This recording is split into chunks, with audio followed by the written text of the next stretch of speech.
Hello అండి, అందరికీ welcome back to our channel Nandu's crazy family vlogs. ఎలా ఉన్నారు అందరూ? నేనైతే ఈరోజు డిన్నర్లోకి దొండకాయ ఫ్రై చేస్తున్నాను. మీరు డిన్నర్లోకి ఏం చేస్తున్నారో కామెంట్ సెక్షన్లో కామెంట్ చేయండి. ఈ దొండకాయలు వచ్చేసి కేజీ వరకు ఉన్నాయి. కనీసం ఇవి కట్ చేయడానికి ఒక 30 గంట వరకు పడుతుంది.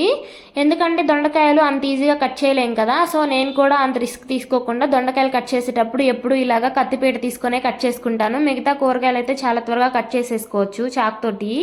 ఇలా కూర్చొని కట్ చేసుకున్నామంటే మనకు కూడా కొంచెం శ్రమ తగ్గిద్ది. నిదానంగా కట్ చేసేసుకోవచ్చు. స్పీడ్గా అయ్యేది కాదు కాబట్టి కూర్చొని చేసుకోవడమే బెస్ట్ అనిపించింది.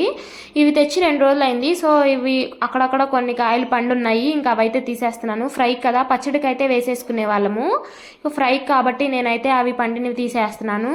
మా చిన్నోడు కూడా నిద్ర లేచాడు. నన్ను చూసి రావాలని ట్రై చేస్తూ ఉన్నాడు. ఉదయం టిఫిన్ కానీ మధ్యాహ్నం భోజనం కానీ మేమంత ఎర్లీగా తినకపోయినా కానీ నైట్ వచ్చేసి ఇలా త్వరగా తినేస్తామన్నమాట. ఎందుకంటే పడుకునేటప్పటికి కొంచెం అరిగిపోయిద్ది కదా, ఇంకా డైజెషన్ ప్రాబ్లమ్స్ ఏముండవు అని చెప్పేసి మేమైతే ఎర్లీగా తింటాము. నేననే కాదు, మా ఇంట్లో అందరం ఇదే రూల్ ఫాలో అవుతాం అనమాట. మా ఇంట్లో ఈ రూల్ని ఎవ్వరూ బ్రేక్ చేయరు. ఎందుకంటే మా తాతయ్య రూల్ అనమాట ఇది. మా తాతయ్య చాలా ఆరోగ్య చిట్కాలు పాటిస్తారు. అందులో ఇదొకటి.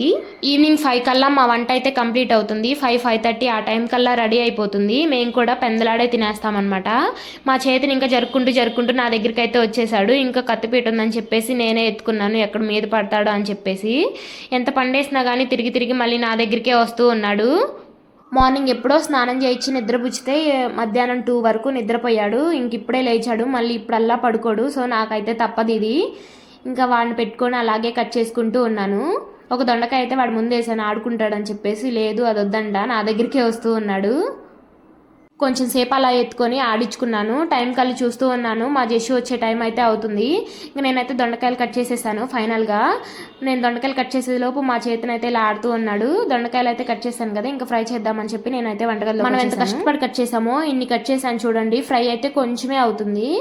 1 అవర్ దాకా పట్టింది నాకు ఈజీగా ఇది కట్ చేయడానికి.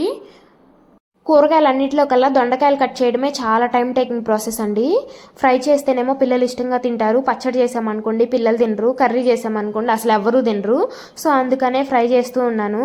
ఇంతకీ మన ఛానల్ని సబ్స్క్రైబ్ చేసుకున్నారా లేదా? Do subscribe.